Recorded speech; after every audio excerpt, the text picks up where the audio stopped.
Hello, good day everyone. Ayan, ngayon po ay araw ng mga puso daw. Ayan, maraming salamat po kahapon sa mga umattend po ng ating one of the business presentation. Ngayon, araw na to ay February 14 na kung saan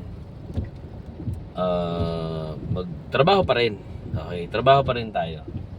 So magde-deliver po tayo ng product ngayon sa Imus para makapag-serve po tayo sa ibang mga Optimians po natin. So walang limit ang oras.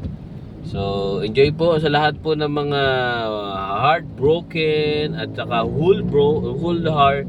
Ang tawag dito, yung mga inspired, mga in love. Ayan. Happy Heart Day po sa inyong lahat. At syempre sa mga ang mahalaga, nakakasama nyo po yung pamilya. Yan. Sabi nga kung papipiliin tayo, di ba? Ano maganda? Bulaklak o bigas? Tsokolate o ulam? O syempre sa mga kagaya nating may mga responsibilidad na, syempre ang mahalaga ngayon ay bigas, ulam, 'di ba? Mga gamit sa bahay. So, hindi naman masama na bumili ka ng paminsan-minsang bulaklak, paminsan-minsang tsokolate sa iyong mga mahal sa buhay.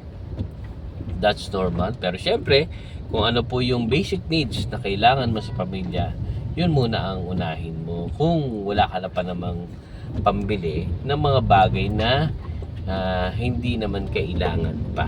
Okay, mas maganda po, priority natin yung needs ng pamilya, needs ng sarili. So yun po yung gawin natin, ha. So maraming salamat po. Congratulations po sa inyong lahat and happy Heart Day sa inyong lahat. And good morning, this is Coach RST. We love you guys. Bye.